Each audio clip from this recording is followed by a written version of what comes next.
ဖျ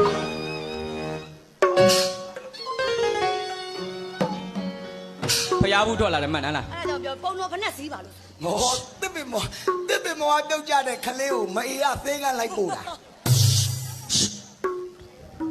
မင်းဖျားဘူးထွက်လာမှန်လားကျွန်တော်တို့လင်မယားကလေးတွေမွေးနောက်တစ်ခေါက်လာကြတော့ပါဦးမယ်မတမရကွာမရိုင်းလိုက်လားပါလဲကွာမရိုင်းလိုက်ပြက်လုံးပြက်တာပါကွာနိုင်ငံကျော်မင်းသမီးကွာငါသိတယ်လေကွာအစိုးတော့အေးလေအငိတ်လက်ကတတ်အေးလေပိတ်သက်ရှိမှာအဆက်ခွဲတာလားမခွဲပါဘူးအဆက်ခွဲတာမခွဲပါဘူးကွာအဆက်ခွဲတာမခွဲပါအဆက်ခွဲတာလားမဟုတ်ပါဘူးကွာအမငိန်ခံတယ်လားအမကတော့ချဘာလို့ငိန်ခံတာအဲ့လိုမျိုးရောက်တတ်တယ်ငိန်ခံဘယ်ဘက်နဲ့ရရင်ပုံနာမှာကြိုက်တဲ့ဘက်နဲ့ချအမဒေါင်းနဲ့ချအဲ့လိုချချပြော့တာကွာပြော့တာမပြောပါဘူးကွာမှတ်ထားရအောင်ကျန်တဲ့လူတွေရိုက်လို့ရလားချငါကျန်တဲ့လူမဟုတ်ဒီကောင်မောက်စော်ကားတာရိုက်ပြော့တယ်မပြောပါဘူးကွာပြော့တယ်မှတ်ထားအဲ့ဒါမင်းတို့လေမြန်နဲ့ဝိုင်းရိုက်ဟာကြားရနိုင်ကြီးပါသေးတယ်ကွာဒါဂျင်းဒီဆိုမောင်နှမတွေလိုနေရမှာလေမင်းအဲ့လိုငါပြက်လုံးပြက်တာပါကွာခဏနေလူရှင်တော်တွေစုချမဲ့ပတ်စံနိုင်ငံတော်ကမထုတ်သေးဘူးလားကျွန်တော်တို့အင်ကြီးလည်းဂျိတ်ပေါက်ပါတယ်ဗျာလက်ကုပ်တန်လေးနဲ့ချင်းမြင်ပေးပါဦးကျွန်တော်အင်ကြီးလည်းဂျိတ်ပေါက်ပါတယ်ဗျာမတန်းညွန့်မင်းကဘာဖြစ်လို့ဂျင်းဒီကိုဘယ်လိုသွားပြောတာငါကွာပြက်လုံးပြက်တာပါကွာပိတ်တင်မယ်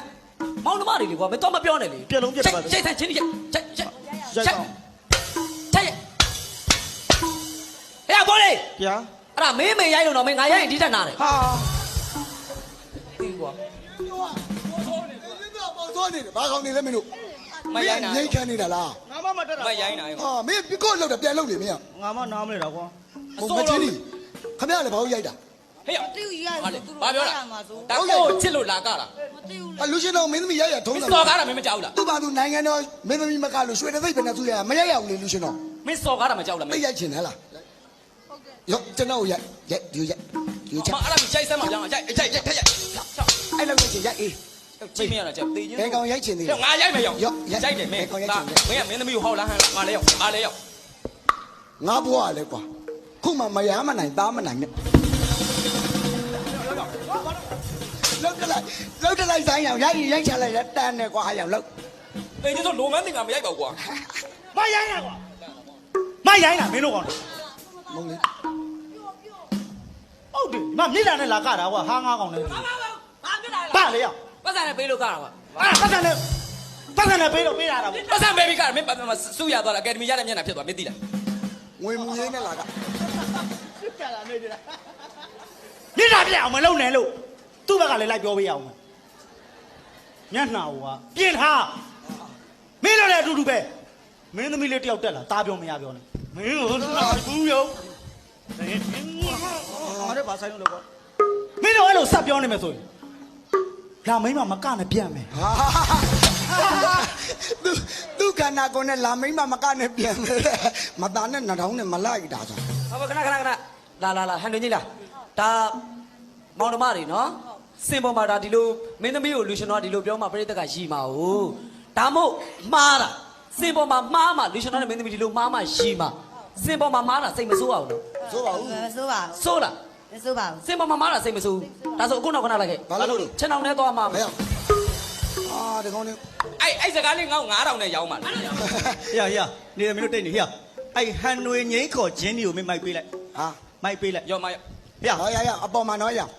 ဒီမှာဂျင်းဒီဟုတ်ကဲ့မလို့နဲ့နင်းကငါပြက်လုံးပြက်တာနင်းမျက်နှာမြင်ထားတဲ့လို့တော့ဟေ့ငါပြောလို့မင်းရှာပြေးလေလောက်ကြပါဘာလို့တင်းကြီးပါတင်းကြီးခံလိုက်ပါပြေးလောက်ကြပါလူကဒေါကန်နေတာစင်းကြိုက်လိုက်လို့ခွေးဥပြန်သွားမယ်မကြည့်နဲ့ဟုတ်တယ်သွားမလို့နဲ့လူဘူးစိတ်တော့ခွေးပူရန်လို့တဲ့ကြားဘူးတယ်မလားဒါမကြည့်နဲ့ဟာတင်းနေပြီဟာဒေါသမကြည့်ပါနဲ့ဟဲ့ဒေါသကြည့်တယ်ရောက်ဒေါသမကြည့်ပါဒေါသကြည့်တယ်ရောက်ဒေါသကြည့်ရင်ဘာနဲ့ခွေးနဲ့တူတယ်ရောက်ဟဲ့ရောက်နေမင်းတို့နော်ဘာမှရိုင်းနိုင်မင်းငါကိုမင်းခွေးနဲ့နိုင်တယ်ဟဲ့လားမရိုင်းနိုင်ဟာလာပြီးတော့ခွေးလေးပါဟဲ့စနေမင်းဟာငါကောင်ဆိုတာတလုံးတွဲလာတဲ့ဖွဲ့နော်တေမခွဲမဲ့ဖွဲ့မင်းတဖွဲ့တည်းသားချင်းကိုဗာဂျင်းနီမျက်နှာကြောင့်မင်းတို့ကခွေးနဲ့နိုင်တာဟာလာခွေးနဲ့လာနိုင်ဂျင်းနီလည်းမသိဘူးဘာမှလာမပြောနဲ့ဘာမှလာမပြောနဲ့ဟဲ့ကိုခွေးနဲ့နိုင်တလုံးမပြောဘူးနဲ့မင်းပြောဒါခွေးလားဟဲ့ပြောပြလိုက်ရောပါပိတ်ရက်လည်းမငေါ့လားဘာချစ်လို့လဲလာပြီးတော့တလုံးမော်တော်မကြည့်ရတာဒါကြခွေးလားအသိဉာဏ်မရှိခွေးတောင်းသားလား ချင်းစားတယ်ခွေးလာကွာဟျောပြောမင်း ဟုတ်မင်းငါဘက်ကနာလို့နော်ငါဘက်က ပြောပြီးနေကိုဘက်ကပြောပြီးနေနေရနေတိုက်ရခွေးလားခွေးပူကြီးလား တော်ငါပါပြောခါလိုက်မင်းမပြောနဲ့တော့မင်းမနာနဲ့ရတယ်ငါဘက်ကနာလိုက်တော့မရဘူး အုံတော့မရှိနဲ့ တော်ပြီရပြီမင်းလည်းတိတ်တော့ မဟုတ်ညီရတကယ် ရတယ်မနာနဲ့ရ အကိုဟိုဘက်နည်းနည်းတို့ ဘာလို့မလို့ ကတော့နော်ကို အေးဘာလို့ ဟိုဘက်နည်းတို့ ဘာလို့ အကိုအရေးလေးတက်နေမိမှာဆို ဩအေးတာလို့ ကိုဒါအကိုကောင်းနော် အေးဟိုမှာနှာခေါင်းပေါက်လေးတွေ့လားဖေးအောင်ဖဲဒီမှာမရှိနဲ့နင်းကြောင့်ငါပြောခါတယ်နင်းသိလား ဟာ ဒီမှာဂျင်းကြီး ဟုတ်ကဲ့ ဟုတ်ကဲ့မလို့နဲ့ ဟုတ်ကဲ့ဘူး ဟာနင်းငေါ့ပါအခန်းနေတာလား ဟာ ဟမ် ဘာပြောလို့လဲ ဘာပြောနင်းငေါ့လာမအော်နဲ့နင်းငေါ့မအော်နဲ့ မလေး မအော်နဲ့ မဟုတ်ပါဘူး မအော်နဲ့ မဟုတ်ဘူး ဟာမအော်ဘူးတဲ့ဆရာဒီဆိုကျွန်တော်ကြိုက်တယ်ဆရာ ကြိုက်လို့မရပါဘူးသားလေးရဲ့စီမံချက်တွေရှိလို့ဆရာတော်ဒီတယောက်ပဲရှိတာ ကြာအော်လဲဆိုရှင်ကျွန်တော်တယောက်တော့ခေါ်သွားဗျ မဟုတ် तू ကမအော်ပါဘူးဆိုမှပဲသိချင်းတော့ ဟဲ့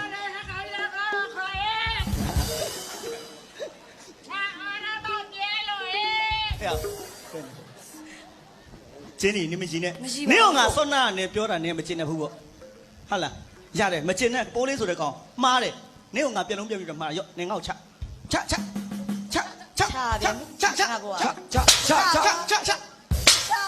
မတက်ရပြီချတာအားရလား အားမရဘူး အားမရလားထိုင်ချမယ်လားထိုင်ပြီးချတာအားရလား အားမရဘူး လာအိတ်ချမယ်လားလာ သေချင်းဆိုလွတ်ပေးလိုက်ရင်ဗီဒီယိုတစ်ခွေသားလောက်ဖွက်လာမှာ အလကားပြောတာပါကျွန်တော်တို့လာဂျင်းဒီနဲ့ကျွန်တော်ဟာငါးကောင်ဆိုကျွန်တော်မောင်နှမတွေပါကျွန်တော်ဘာစိတ်မှမရှိအောင်စင်ပေါ်မှာကျွန်တော်ဒါတာပြောမရပြောတာကျွန်တော်ပြက်လုံးပြက်တာပါဘာစိတ်မှမရှိကျွန်တော်မောင်နှမစိတ်ပဲရှိပါတယ် ဟောင်းနမတွေဟောင်းနမတွေဟောပေါက်တယ်မလားမျက်နှာကြည့်ဟောင်းနမတွေ ဂျင်းဒီ အတက်ကသေးတာကြပြီတဏှာအသက်ပဲကြံတာဟောင်းနမတွေ ဂျင်းဒီဟိုပိုးလက်လက်ကိုဂျင်းဒီကန်လိုက်စမ်း ကင်လိုက်ပါပြီ ဂျင်းရဲ့စိတ်ထဲမှာဘလို့ခံစားရ ဘ လဲ ယ်လုံးမှမခံစားဘူး ကိုလည်းဘလို့မှမခံတော့ဘယ်ခံစားမတို့မောင်နှမစိတ်ရှိတာကိုဘာဖြစ်လဲ ဈေးပဲမခင်ရသေးဘူးစီပင်သားရလာတောင်းနေ မင်းဘလို့ပြောတာလဲ မင်းတို့မပြောပါဘူးမင်းတို့ကဟောင်းနမတွေဟာယူဟောင်းနမတွေသိတာဟော ဂျင်းဒီဟိုပိုးလက်လက်မောင်ချိတ်လိုက်စမ်း ချိတ်လိုက်ပါ ကျွန် ဟု တော် တ်ပါ ဂျင်းထဲမှာဘလို့ခံစားလဲ လုံးဝမခံစားပါ ကို ဘူး လည်းဘလို့မှမခံစားဘူးဘယ်ခံစားမှာမောင်နှမစိတ်ရှိတာကို ဒါမှဒါမှ ဟောင်းနမနဲ့ကုံတော့မှာ ဂျင်းဒီဒီဘက်လက်စမ်းပခုံးမလက်လေးတင်လိုက်စမ်း တင်လိုက်ပါပြီ ဂျင်းထဲမှာဘလို့ခံစားလဲ လုံးဝမခံစားပါဘူး ကိုလည်းဘလို့မှမခံစားဘူးဒါပေမဲ့အောက်မှာတွေးမချောင်းနဲ့လုံချောထိုးတော့မယ် လာ သေချင်းဆို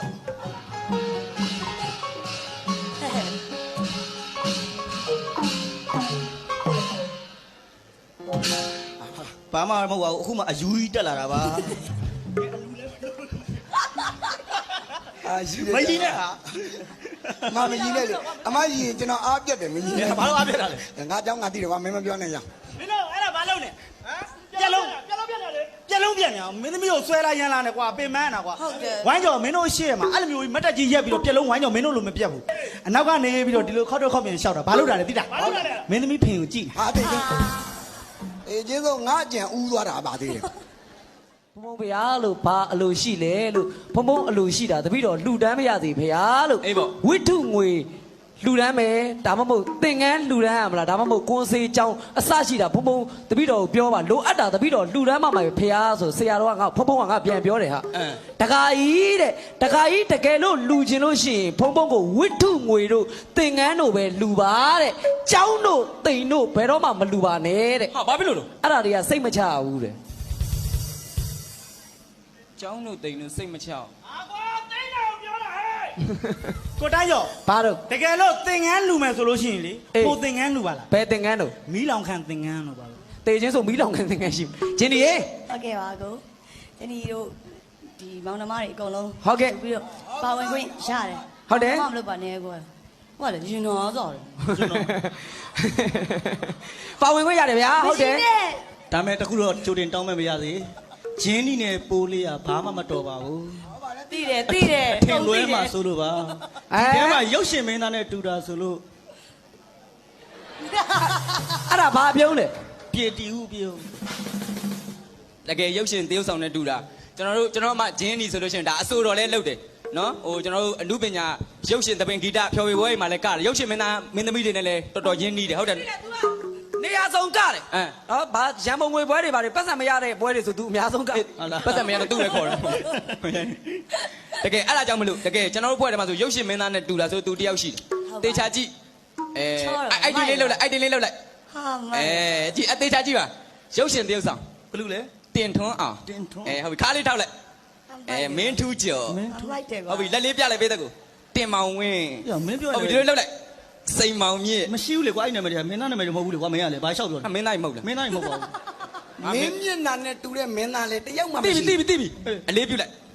လှဝင်းသိန်း လာမရှိပါဘူးဆိုကွာမင်းသားနာမည်မဟုတ်တော့ဘာလျှောက်ပြောလဲ မရှိတဲ့နာမည်တွေရှောက်ပြောနေတာရှိတဲ့မင်းသားနာမည်ပြောပါငါတငယ်ချင်းနဲ့တူတဲ့မင်းသားဟိုမင်းသား ဘယ်မင်းသားလဲ ပြိတ္တကိုလက်လေးပြလိုက်အဲ့ဒီမင်းသား ဘယ်မင်းသားလဲ ညိုထွန်းတွန် ညမရှိဘူးလေကွာညိုထုံးတာမရှိလို့ကွာ ခါလေးထောက်လိုက်တွန်ထွန်းညို မရှိဘူး စပင်လေးကိုဒီလိုတက်လိုက်ထွန်းညိုတွန် အာမင်းပတ်လည်းဖြစ်နေကွာ မရှိဘူးလား မရှိဘူး ငါထင်တာညိုထွန်းတွန်ရှိတယ်နဲ့ အဲ့လိုမပြောပါနဲ့ကွာမင်းကလေပိတ်တော့လက်ပြလိုက်